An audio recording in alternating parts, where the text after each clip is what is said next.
এই ভিডিওটা কাদের জন্য ইম্পর্টেন্ট যারা 2025 সালে মাধ্যমিক পরীক্ষা দিবে।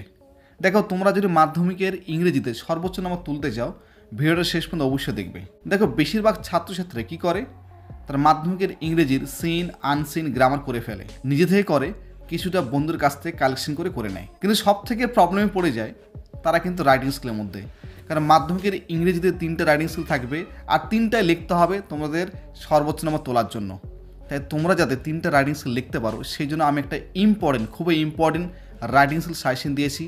যারা এখনও পর্যন্ত দেখোনি দেখে নেবে, আমি এই ভিডিওর ডিসক্রিপশনে সেই লিঙ্কটা দিয়ে দেবো। তোমাদেরকে এখন থেকে সেখানে যতগুলো রাইটিং স্কিল দেওয়া আছে প্র্যাকটিস করতে হবে এবং তোমরা যে টিচার কাছে টিউশন পড়ো সে টিচারকে দিয়ে কারেকশন করতে হবে। তোমরা যাতে ফেজাল হবে 3-এর মধ্যে 3 নম্বর পাও সেই জন্য আমি একটা ইম্পর্টেন্ট সাজেশন দিয়েছি প্লাস অ্যান্সার দিয়েছি। অবশ্যই সেই ফেজাল পেয়ে সাজেশনটা দেখে নিবে এবং প্রতিদিন 10টা করে ফেজাল মুখস্থ করবে।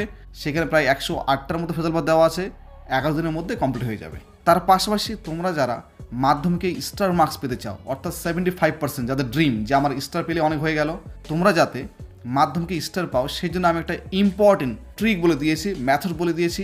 তোমরা অবশ্যই দেখে নেবে। সেই ভিডিওটা এখানে লিঙ্কটা দিয়ে দেবো। এই 3টা ভিডিও তোমাদের দেখতে বলবো। নাম্বার 1 কি, সেটা হচ্ছে writing skill suggestion. Number 2 phrasal page suggestion. Number 3 হচ্ছে যারা স্টার পেতে চাও কীভাবে স্টার পাবে সেই টেকনিকটা আমি বলে দিয়েছি। এই 3টা ভিডিও অবশ্যই দেখে নেবে। আশা করছি এই ভিডিওগুলো তোমাদের কাছে খুব হেল্পফুল হবে। তো ভিডিওটা এই পর্যন্ত। ভিডিও দেখার জন্য তোমাদের সবাইকে অনেক অনেক ধন্যবাদ।